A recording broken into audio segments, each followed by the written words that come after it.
Salut à tous et bienvenue sur Casa Milan, émission spéciale consacrée aujourd'hui à Massimo Ambrosini, joueur que nous aimons particulièrement et qui vient malheureusement d'être poussé vers la sortie par ce club moderne, comprenez décadent, qu'est le Milan AC, club que nous supportons depuis pour certains plus de 20 ans d'ailleurs.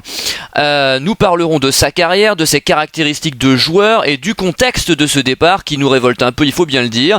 À mes côtés pour en discuter aujourd'hui, Nico et Emilia. Salut à vous. Salut tout le monde. On commence messieurs sans plus attendre par la carrière d'Ambrosini qui est arrivé donc au club en 1995 et c'est Nico qui va nous rappeler les chiffres. Alors j'ai fait quelques petites recherches. Donc Ambrosini fait 490 matchs avec le Milan, donc toutes compétitions confondues, donc 98 en compétition européenne. Et si on compte les 2 matchs qu'il a fait avec ses précédents clubs en compétition européenne, donc il arrive pile poil à 100. Et il a mis donc 35 buts avec le Milan AC durant sa carrière. Sinon le palmarès c'est 4 Scudetti, 2 Champions League, une Coupe du Monde des clubs, 2 Super Coupes d'Europe, une Coupe d'Italie, 2 Super Coupes d'Italie. Et avec l'Italie, il n'a jamais rien gagné, mais il a perdu l'Euro 2000 en finale.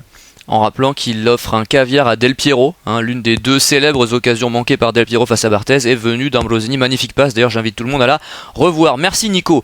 Emilia, un petit mot sur sa carrière, qu'est-ce qui t'a marqué particulièrement avant qu'on passe aux joueurs dans cette histoire d'Ambrosini, histoire d'amour je crois qu'on peut le dire, parce que c'est le capitaine post-Maldini, le capitaine non formé au club mais avec une vraie histoire dans ce club, puisque je rappelle il est arrivé en 95, donc c'est 18 ans de Milan Ambrosini, qui aujourd'hui peut présenter un tel bilan.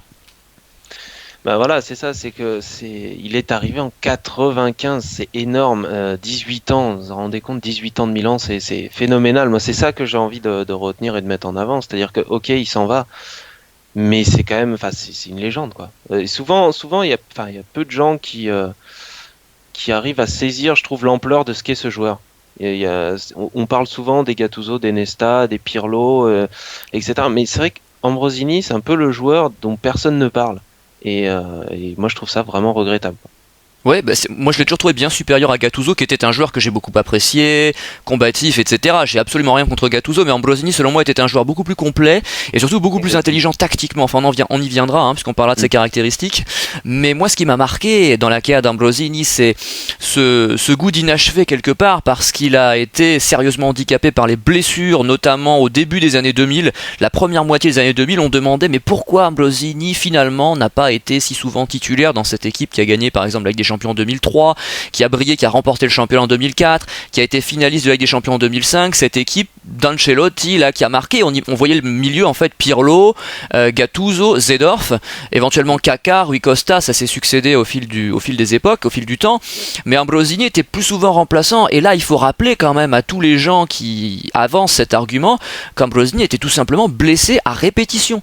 Il était souvent convalescent, et lorsqu'il entrait, lorsqu'il jouait, lorsqu'il était titularisé, parce que ça arrivait aussi, il brillait, il était excellent, en tout cas pas moins bon que ceux que j'ai cités, et il a été décisif, notamment on se rappelle de son but face au PSV, on se rappelle de buts de la tête notamment qui nous ont sauvés à maintes reprises, et c'est important de rappeler ça. Et après, à partir de février 2007, en deuxième partie donc de saison 2006-2007, je rappelle à l'issue de laquelle on a remporté la Ligue des Champions, il a commencé à être titularisé aux côtés, précisément lors du 4-5-1, l'Albero Di Natale, lors de l'avènement du 4-5-1, aux côtés de Kaká, Seedorf, Pirlo et Gattuso. Il a stabilisé ce milieu de terrain avec le succès que l'on sait, et parce qu'il a tout simplement arrêté de se blesser, parce que c'est ça qui s'est produit, ce fut quasiment miraculeux.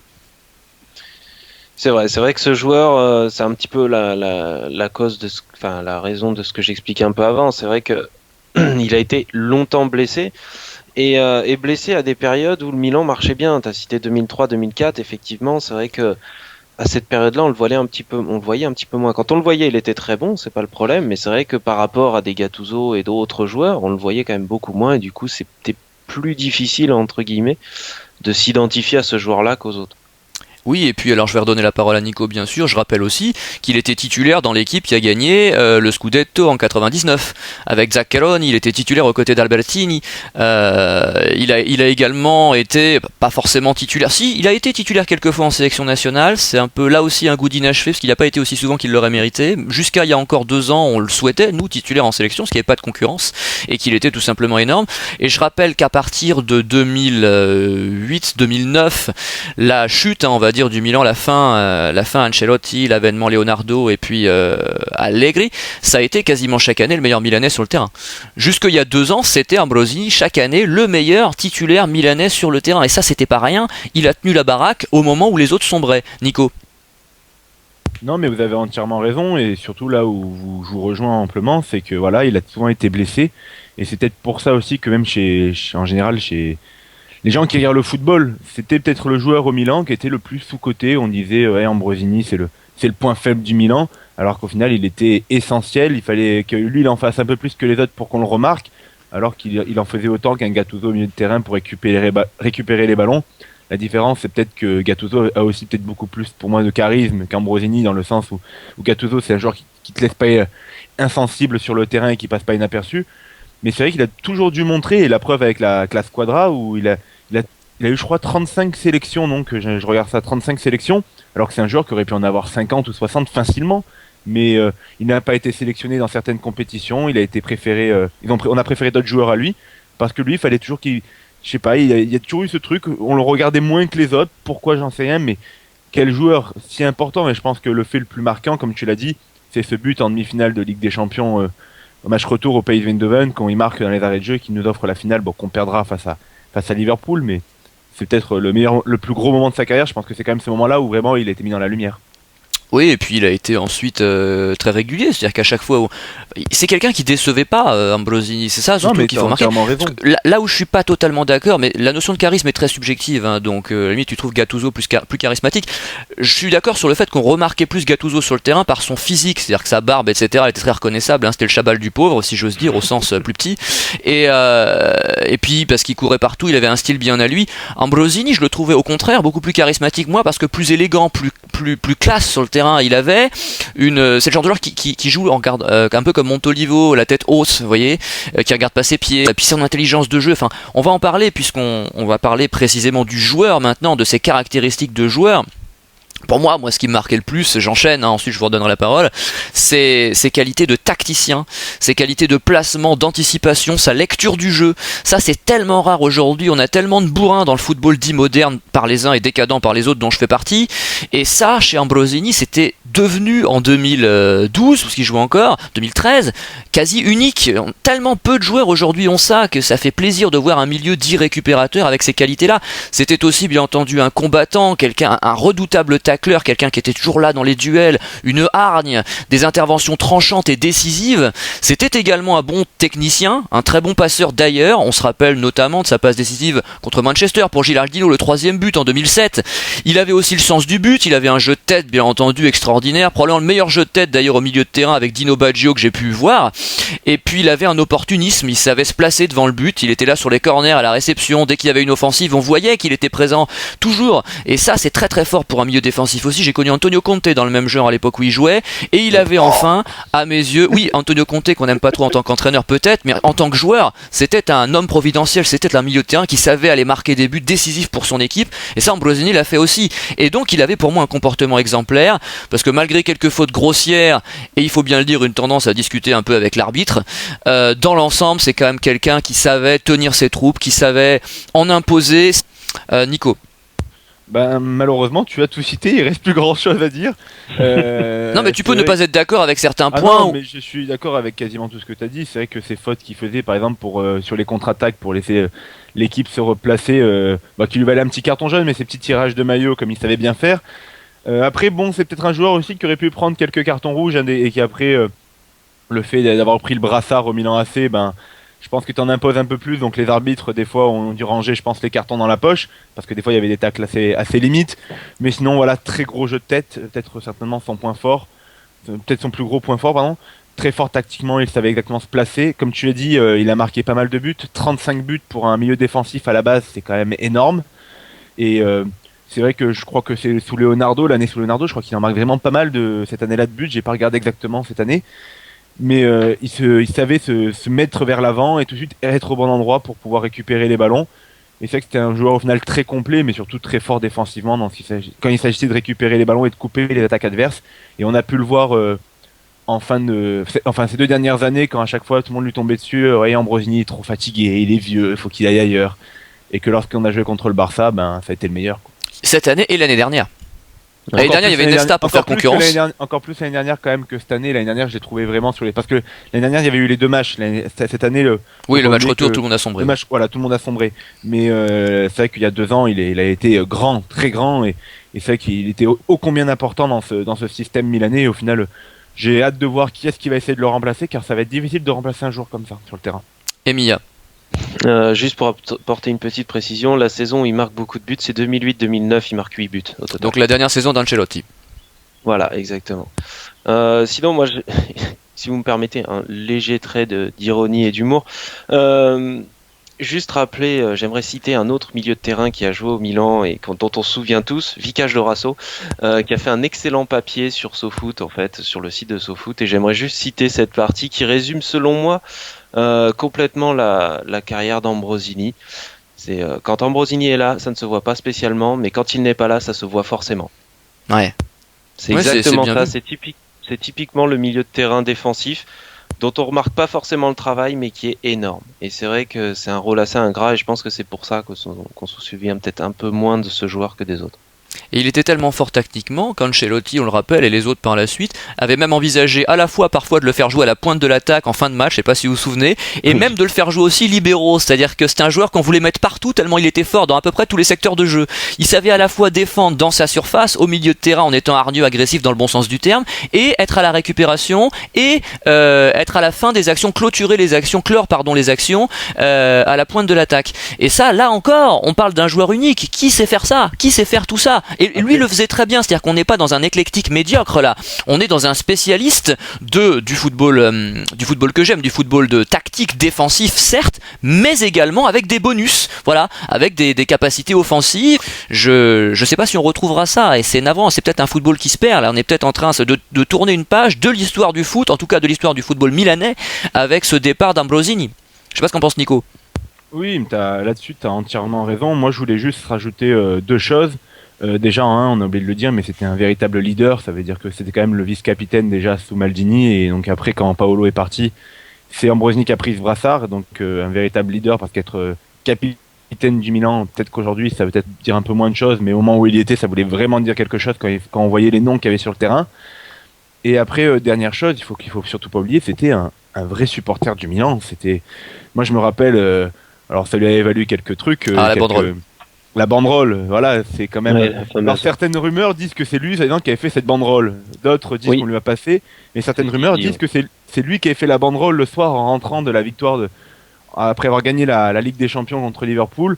Pour les Interistes, le titre, tu peux te le mettre dans le cul. C'est le terme qui avait marqué sur la banderole. Mais je veux dire, ça c'est typiquement supporter, et c'est des trucs qui plaisent. C'est un peu moins classe que ce que je disais tout à l'heure quand même. Moi j'avais honnêtement tu m'apprends quelque chose Nico, parce que moi j'avais retenu la thèse du supporter qui lui avait passé la banderole. Voilà, il y a les deux trucs. Il y a les deux trucs, on pourra jamais savoir, mais j'ai vu sur certains forums que c'est lui qui l'avait écrite, et d'autres qui, moi à l'époque, j'avais vu qu'on c'était une banderole qu'on lui avait passée et qu'il avait tenue. Mais en tout cas, quoi qu'il arrive, sur la banderole, il savait ce qui avait marqué dessus. Et il l'a tenu pendant tout le long du trajet, pendant le passage du bus pour la Ligue des Champions dans les rues de Milan. Donc quoi qu'il arrive, quand t'es supporter, tu fais ce genre de choses. Et c'est vrai que c'est le truc de joueur supporter, malheureusement au Milan AC, on en a très peu. Enfin à ce point-là, parce que maintenant dès qu'on écoute un joueur, Milan c'est le club que je supportais quand j'étais enfant. Tu parles de Boateng qui a... ouais, voilà. Il a fait quoi? Il s'est tatoué Milan, c'est ça, sur son... Non, il a le tatouage du Scudetto. Il l'a jamais fait. D'accord. Le tatouage du Scudetto qu'on a gagné, non mais c'est pas ça, c'est aujourd'hui tous les mecs quand ils arrivent, j'aime le Milan c'est ci, le Milan c'est ça. Lui il a fait 18 ans au Milan, il l'a prouvé. Même quand il a été sur le banc, voilà, et malgré les joueurs qu'il y avait, il est pas parti, il est resté constamment. Et là il aurait bien voulu, on va en parler après, il aurait bien voulu rester certainement une année de plus, mais bon, ça, les gens en ont décidé autrement. Oui, c'est certain. Alors je rappelle, avant de donner la parole à Emilia sur l'aspect supporter, je rappelle qu'il y a eu un petit débat en interne sur le Capitana au moment où Maldini est parti, parce que certains voulaient le donner à Gattuso. Je ne sais pas si c'est pas Berlusconi d'ailleurs qui avait fait une déclaration en disant Gattuso capitaine, et Maldini en partant avait mis les choses au point en disant c'est Ambrosini, c'est l'ancienneté, c'est le taulier, c'est lui, il n'y a aucune raison que ce soit quelqu'un d'autre. Voilà, il y avait Gattuso aussi qui avait dit qu'il ne voyait pas lui porter le brassard du Milan AC. Il a dit vu les gens qui sont passés avant moi, je ne peux pas le porter. Ouais, non, et puis, oui, c'est ça, Gattuso avait été très humble, disant qu'un mec comme lui ne pouvait pas porter le brassard et que ça revenait plus à Ambrosini de l'avoir. Bah déjà, il est logique que le vice-capitaine sous Maldini prenne la succession, ça semble tellement évident, comme là il aurait été logique qu'Abbiati la prenne, mais enfin on va en parler dans 2 minutes. Emilia, un petit mot sur tout ça, et puis sur le côté supporter d'Ambrosini peut-être. Alors le côté supporter, effectivement, moi j'ai entendu pour l'histoire de la banderole là que c'était lui qui l'avait faite, effectivement. Ça c'est un truc que j'ai entendu aussi. Donc bah voilà, qui aujourd'hui dans l'équipe est capable de faire un truc pareil? Moi j'en vois pas. Après, est-ce C'est qu'on doit déjà quelque encourager, chose qu'on peut regretter, quoi. Emilia, est-ce qu'on doit, nous qui prenons les valeurs, etc., en admettant que ce soit Ambrosini qui l'ait fait, ce qui reste à prouver, est-ce qu'on doit encourager, pour le coup, ce genre de pratique, avec vulgarité, etc., et se mettre au niveau du supporter de base? Est-ce que Ça c'est... reste du chambrage. Voilà. Le football sans chambrage, c'est plus du football. Moi, quand Gattuso, après le titre, lorsqu'il il chante pour Leonardo, c'est génial. Pour moi, c'est génial. Je veux dire, il a dit. Karabaté s'arrête de chanter, là? Oui, Abaté, lui, s'arrête de changer. Bah, il a peut-être Leonardo, raison, c'est non? Quoi? Ah, donc tu encourages... D'accord. Je n'encourage pas, c'est du chambrage. Je veux dire, si les mecs de l'Inter font la même chose, c'est entièrement normal. On parle du rival, on parle de. Il y a vraiment quelque chose. S'il n'y a plus de rivalité, à ce moment-là, ça devient le Milan-Inter, il devient comme le Milan-Gênes. Oui, mais il peut y avoir rivalité, parce que Maldini n'aurait jamais fait ça, tu le sais bien. Oui, c'est sûr, mais il y a Voilà. certains joueurs Zanetti qui sont non pas comme ça. plus. Moi, ça me plaît un petit peu quand même. Oui, mais c'est sûr. Il faut que certains joueurs restent en dehors de ça. Dérapent. Mais après, mais voilà, mais certains joueurs qui dérapent, moi, j'aime même pas ça des dérapages. Pour moi, c'est gentil, quoi. Il y a pas mort d'homme. Bon, c'est une discussion intéressante. Nous allons passer au contexte du départ précisément. À mes yeux, c'est un scandale, mais je vais laisser Emilia donner son point de vue, puis je réagirai après. Moi, j'irais pas. Enfin, je pense qu'il faut inventer un nouveau mot que scandale. C'est inadmissible ce qui s'est passé. C'est inadmissible dans le sens où l'année dernière, on fait une espèce de grande messe à San Siro pour le dernier match à domicile, etc. En faisant jouer tous ceux qui partaient, etc. On se souvient tous du but d'Inzaghi, etc. C'était extraordinaire. Et là, Ambrosini, 18 ans de Milan, capitaine depuis le départ de Maldini, comme ça, jeté à la porte, un bref communiqué et point barre, quoi. Rien du tout. Franchement, c'est un pur scandale, ce truc-là. C'est vraiment de la part des dirigeants, mais je suis monstrueusement déçu, quoi. C'est vraiment horrible ce qui lui a été fait. Franchement, je m'attendais pas du tout à ça. Je lui disais bon, ça va, il y a pas eu de truc avant le dernier match. Ils savaient très bien en plus que voilà, ils savaient s'ils allaient le garder ou pas, puisqu'ils avaient prolongé ceux qui voulaient Oui, Abbiati garder. était déjà. prolongé depuis longtemps. Voilà, etc. Et franchement, j'ai pas de mots pour décrire ce scandale. Nico, Ben pour appuyer ce que dit Emilia, moi le fait qui est encore plus marquant et désolant, c'est cette conférence de presse d'Ambrosini, tout seul, Tout seul. Ouais. une table, on aurait cru, sans mentir, on aurait dit une salle de classe, Mm. une sorte de tableau derrière, une table avec une chaise, un micro devant, et 10 journalistes. Le seul qui était présent de tous les joueurs, c'était Nocerino, je crois. Oui. Il y en avait qu'un joueur qui était présent, après là, peut-être parti en vacances, bon bref, et était peut-être déjà au courant, après il n'a peut-être pas besoin d'être là aussi, mais bon, il y avait qu'un joueur qui était présent, il y avait aucun dirigeant surtout qui était présent. Encore que les joueurs ne soient pas là, ça me dérange moins, mais que les dirigeants ne soient pas là pour accompagner le gars qui a fait 18 ans, parce qu'il y a des joueurs, Lambrosini, ils le connaissent depuis 1 an ou 4 ans, mais il y en a, ils sont là depuis, les dirigeants, eux, ils l'ont vu depuis 18 ans, ils l'ont vu ici, et qu'il n'y en ait pas un qui soit là, qui... je crois que c'est balancé dans la presse au départ, c'est balancé dans la presse, c'est même pas un communiqué des dirigeants. Enfin, il part sur un carton rouge en plus contre Sienne lors du dernier match, mais c'est vrai que c'est surtout ça, on sent le joueur laissé à l'abandon. Beaucoup de tristesse quand tu vois ça, tu te dis mon Dieu, mais c'est devenu ça le Milan. À l'époque, Shevchenko, j'ai ce souvenir-là quand il annonce son départ du Milan AC. Il y a les journalistes, il y a Galliani, il y a les joueurs. T'as un joueur qui est là en larmes qui parle de son départ. Mais je veux dire, je m'attendais à la même chose, quoi. Au moins, le dirigeant à côté, qui soit là à côté. Je crois que pour Inzaghi, quand même, quand Inzaghi a annoncé son départ, je crois qu'il y avait quand même des dirigeants du Milan qui étaient là à côté, quand même. Là, on a l'impression que ce mec-là, ben, on dirait que c'est Taitaiwo, quoi. Taitaiwo est parti du Milan AC dans l'indifférence générale. Aujourd'hui, son transfert s'est conclu à 15h, tout le monde l'a su à 22h30. ouais, c'est une bonne nouvelle. Voilà, mais je veux dire, Enfin. là, on a l'impression que c'est la même chose, quoi. Je veux dire, personne n'est au courant. J'ai un vulgaire communiqué, comme si, en gros, c'est un joueur qui passait comme ça, voilà, un joueur du calibre de Taitaiwo, quoi, qui a Et pas marqué l'histoire du club. Tu peux nous rappeler comment Ambrosini a réagi à grosso modo ce qu'il a dit lors de sa conférence de presse? Ben, il a dit quand même que c'est là où le joueur est grand et a beaucoup de grandeur en tout cas et de la classe, parce qu'il y en a certains qui auraient pu vomir leur haine, hein, au moment de la conférence de presse, quand on lui a demandé tout de suite déjà, en gros les journalistes ont tendu une perche pour cracher un peu sur la dirigeance, hein, pour se plaindre. Il a dit je ne suis pas là pour me plaindre, j'ai une petite rancœur, mais je préfère aujourd'hui remercier tous les gens qui m'ont permis d'être arrivé là au Milan AC, donc les dirigeants, Berlusconi, Galliani, plus le staff ainsi que les joueurs, les entraîneurs. Enfin voilà, c'était un joueur qui a été très fort là-dessus, qui a su parler, et c'est vrai qu'il a fait une longue conférence de presse, et au final tout le monde on l'a laissé seul quoi dans cette conférence, et c'est vrai que c'est minable, c'est vrai que les dirigeants là-dessus déjà, ce qui s'était passé, parce que ça s'est plutôt bien passé, c'est vrai que le départ l'année dernière de Inzaghi, tout ça s'est bien passé, mais si Inzaghi marque pas en fin de match, si l'autre il le fait rentrer à 5 minutes de la fin et qu'il marque pas un but, on va dire, mais sans mentir, Allegri, il avait que 5 minutes à le faire jouer, Inzaghi. Parce que ça se goupille bien déjà qu'Inzaghi en 10 minutes il en met un. Ouais. Et puis on l'a vu plusieurs fois, 5 minutes. Enfin, je veux pas faire une émission sur Inzaghi. On a déjà dit suffisamment ce qu'on en pensait ici tous les mois quasiment, à chaque fois où il était, au moment où il faisait partie de l'effectif du Milan AC, on passait notre temps à déplorer le traitement dont était victime Inzaghi. Emilia, en réaction à ce que vient de dire Nico. J'ai un truc en plus qui m'a, j'irais plus scandalisé encore que la conférence de presse. C'est une interview où Galliani explique le départ d'Ambrosini, où il raconte un peu ce qui se passe. Et le mec, il est interviewé à la terrasse d'un café, lunettes de soleil, petit verre devant lui, etc. Tranquille, vautré sur sa chaise. Et le mec t'explique que Ambrosini va partir et qu'il sera remplacé par Cristante. Voilà. Et le mec, il est tranquille, vautré sur sa chaise, quoi. Ouais. Non, bah c'est ça, c'est. Je ferai pas de comparaison osée, mais c'est. Quoi. Ouais. Ça aurait été un oligarque russe, quoi. Ouais. Bah, c'est vrai qu'on peut s'interroger, nous qui faisons régulièrement des émissions depuis 2-3 ans maintenant sur les valeurs, sur l'histoire des valeurs au Milan AC, sur la perte des valeurs. Je crois qu'on avait fait la 101e et la 141e là-dessus, si je ne m'abuse, ou 149e, je ne sais plus. Elles sont disponibles sur le blog d'ailleurs pour ceux qui voudraient les écouter. Et en fait, ce qui se passe là illustre parfaitement cette perte des valeurs, parce qu'il y a un problème sur le fond, parce qu'on vire pas le capitaine au bout de 18 ans. Enfin, il était évident qu'il devait terminer sa carrière au club, même si il est peut-être un petit peu moins bon, un petit peu diminué physiquement évidemment, mais il pouvait au moins être utile dans le vestiaire. Il fallait le laisser faire cette dernière année au club, tout simplement. C'est un peu navrant et dommage ce qui s'est passé. Et puis il y a un problème de forme, comme vous venez de le dire, parce que précisément, c'est la façon dont ça s'est passé, cette conférence de presse, l'annonce dans la presse, c'est juste odieux, quoi. Ça ne se fait pas. C'est un manque de respect caractérisé. Et puis on peut s'interroger maintenant sur le capitanat, parce qu'on avait l'habitude d'avoir un capitanat à l'ancienneté.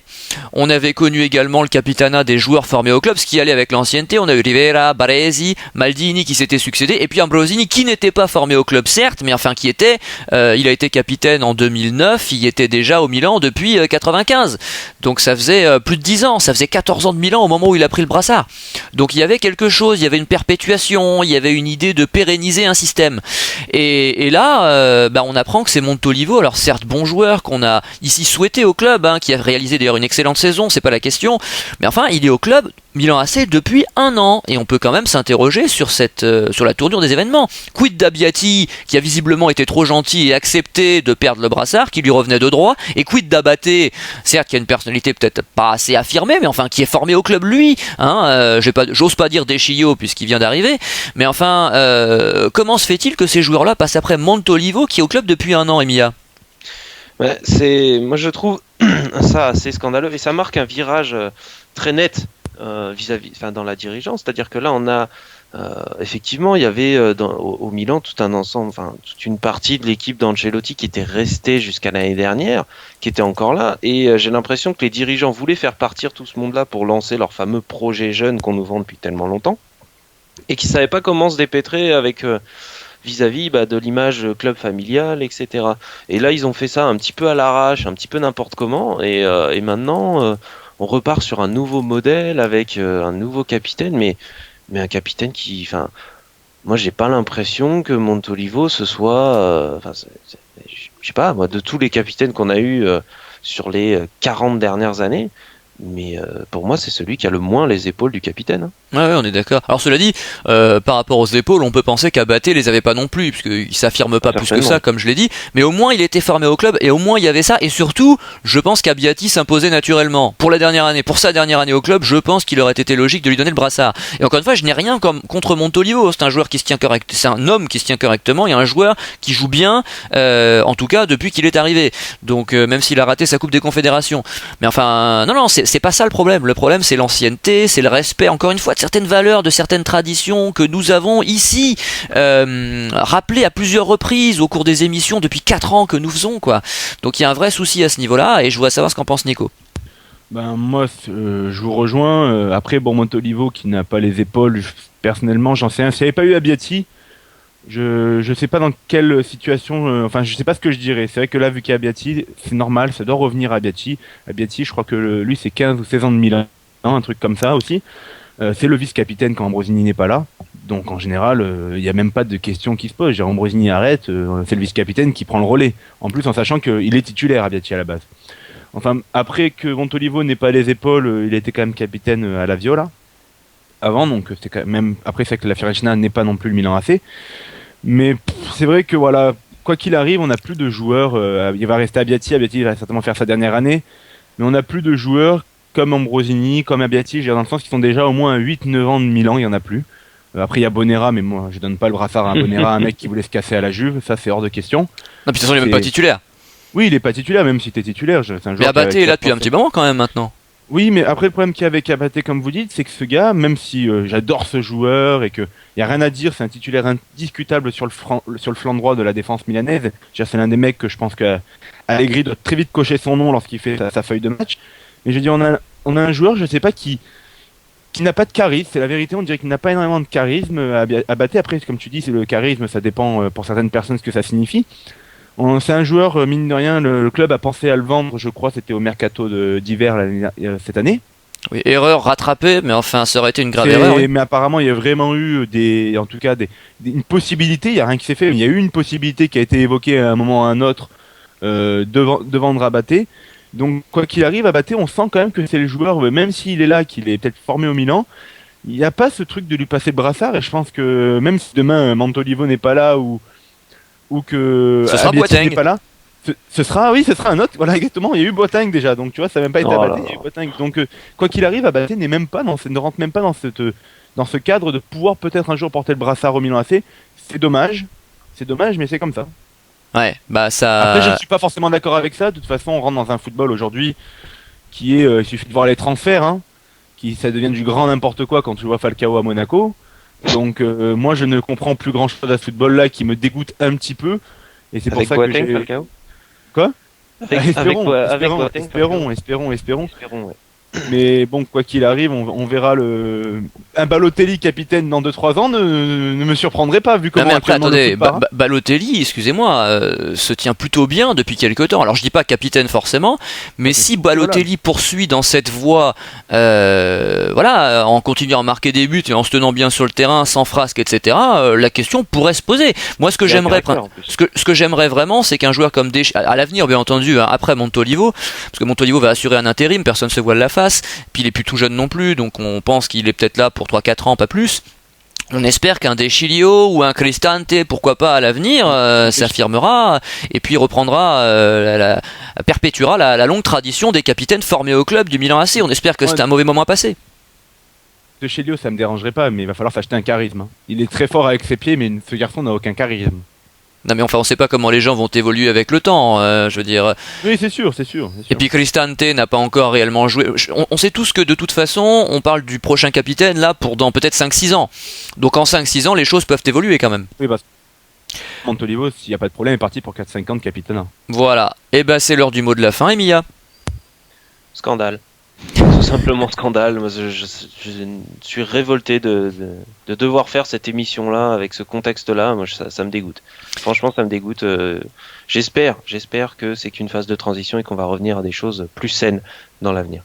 On rappelle simplement ce qu'on l'a pas dit au cours de l'émission, que Ambrosini a signé à la Fiorentina et donc jouera contre nous la saison prochaine, ce qui promet des face-à-face savoureux. Nico. Mon mot de la fin, tu vois, il va être là-dessus parce que j'ai vu. L'avis n'est pas général, hein, mais quand même est assez mitigé. Il y a des joueurs qui ont. Enfin, des gens sur les forums que j'ai pu voir. Ouais, Ambrosini, il aurait pu partir ailleurs qu'à la Fiorentina. Mais déjà, hein, il faut. Voilà, comme on vient de rappeler le contexte de son départ, déjà, il a le droit de nous mettre une quenelle pour commencer. Ça, il a entièrement le droit. Belle expression, les quenelles. Et donc, il a le droit de signer où est-ce qu'il a envie. Moi, tant que c'est pas à l'Inter ou la Juve, j'avoue que. C'est vrai que là, dans l'un de ces deux clubs, j'aurais peut-être pas réagi comme ça, mais la Fiorentina. Oui, c'est un concurrent au niveau sportif, là-dessus, il n'y a rien à dire. Actuellement, je pense qu'avec la Fiorentina, en plus, avec l'équipe qu'ils vont faire, ça va devenir un sérieux concurrent pour le Milan, vu notre équipe et vu la leur. Mais après, il n'y a aucune grosse rivalité entre les supporters, au niveau de l'histoire du foot italien. Je veux dire, qu'il signe à la Fiorentina, qu'il a envie de rester dans son pays, le bonhomme, il n'y a aucun problème. En plus, il va dans un projet assez sympa, je dirais, la Fiorentina, avec une équipe qui est vraiment en train de prendre peut-être une dimension supérieure. On va voir, avec de très bons joueurs, et en plus avec un super entraîneur qui propose un jeu assez alléchant. Mais voilà, il y a des gens, ils auraient voulu qu'ils se cassent au Qatar, qu'ils se cassent au Canada, aux États-Unis, voilà, dans ce genre, ou en Angleterre. Mais s'il faut déjà, il n'a pas eu ce genre de proposition, et même s'il les a eu, il a peut-être envie de rester chez lui. Il n'y a pas tous les joueurs qui ont envie sincèrement de partir, par exemple, pour l'argent, aux États-Unis, en Chine ou au Qatar. Je veux dire, son salaire, c'est 700 000 euros par an à la Fiorentina. Ouais. Donc, ce que ça prouve, c'est que le Milan, c'est pas là qu'il a l'esprit né, hein. Ouais. Parce qu'un Traoré touche plus qu'Ambrosini. Ouais. Donc ça, faut pas l'oublier.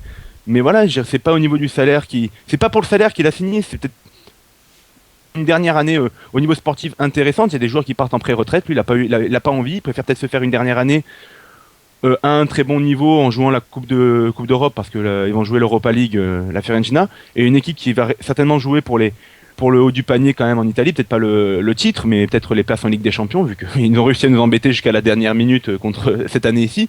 Enfin voilà, moi je lui souhaite bonne chance en tout cas pour son parcours. J'espère qu'il jouera beaucoup, en plus Pizarro devrait partir. Donc j'espère qu'il jouera beaucoup, mais quand même qu'il restera derrière le Milan au classement. Oui, bah ça en tant que supporter, c'est évident. Mais de toute façon, le Milan ne mérite plus le respect que lui accordaient encore les gens, les supporters et les joueurs des autres équipes. Hein. De toute façon, il y a encore 3-4 ans. Voilà, donc Ambrosini a raison.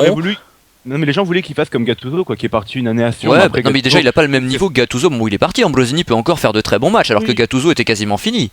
Non, mais même quand Gattuso est parti, Gattuso est parti à Sion, bah, c'est très, très bien, c'est son honneur, mais si Gattuso était parti à Palerme, j'en aurais pas voulu. Tant qu'il parte pas à l'Inter ou à la Juve, moi j'en ai rien à faire, il peut partir où il a envie. Hein. Ok, ben messieurs, nous allons terminer sur cette belle parole cette émission. Nous nous retrouvons dans quelques jours. L'émission, alors nous on va enregistrer sur plusieurs jours, hein, mais l'émission, la 200e donc qui est prévue et qui est pleine de surprises, j'en ai déjà donné un aperçu il y a quelques jours, sera publiée autour du 15-20 juillet. Voilà, vous devriez avoir une émission haute en couleur avec de nombreux participants sur plein de choses très variées, j'en dis pas plus. En tout cas, merci à Nico et Emilia pour cette belle émission sur un joueur vraiment que nous avons apprécié, que nous avons supporté et dont le départ nous fait mal. C'est rien de le dire. À bientôt. Salut.